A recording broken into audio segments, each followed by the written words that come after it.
It is because I finally got a wonderful artistic director, Brian Burke, who helped me combine art and music, which I always love to do. But sometimes when I try to do it, it looked a little like Spinal Tap. But now it doesn't. And actually, I get to collaborate. I collaborated with Yayoi Kusama, and it's very much inspired by the living art. I know this is all you're probably not interested, but I love art, so I was inspired. Yeah. You're New Yorkers, right? So I went to the Morgan Library and I saw this exhibition with, Sonia Delaney, Robert Delaney, Picasso, and Matisse, and this Polish poet who lived in France. I think he was Polish, and he talked these people into making art, and he put his poetry next to it, which to me looked like, those are our album covers, right?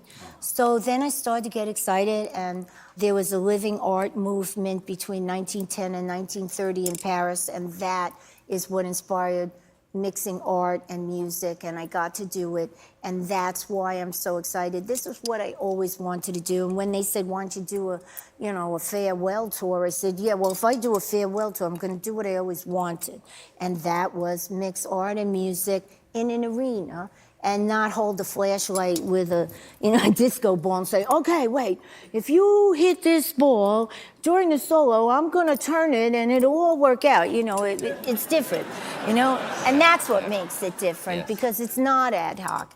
And I'm excited, and it's a celebration, Stephen. Everybody comes. Girls just want to have fundamental rights fun. Yes, I did. Tell me about how that started. In the 80s, when I was talking about women's rights, and I did, even through comedy, even through the wrestling thing, that was all underlining women's rights. And everyone was like, why don't you just shut up and sing, And I didn't. But I didn't know how much the youth had really heard me.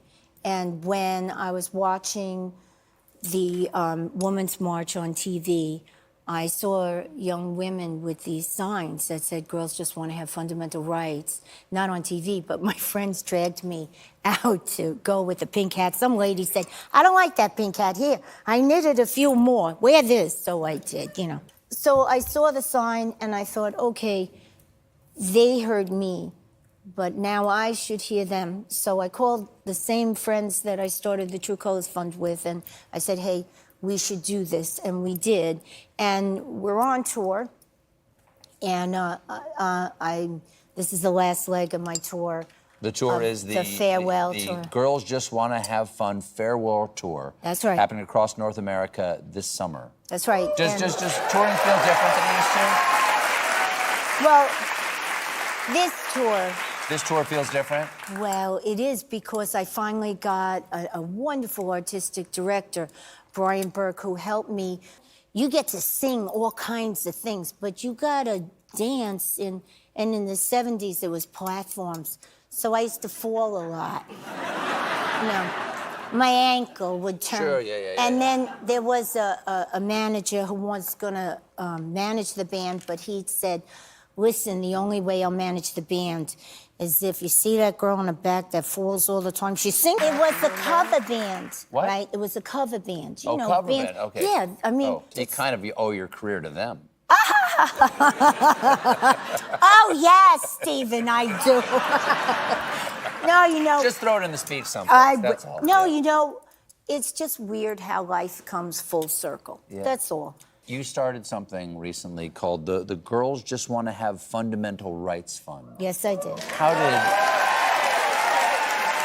me about how that started. In the 80s, when I was talking about women's rights, and I did, even through comedy, even through the wrestling thing, that was all underlining women's rights. And everyone was like, why don't you just shut up and sing, And I didn't. But I didn't know how much the youth had really heard me. And when I was watching the Women's March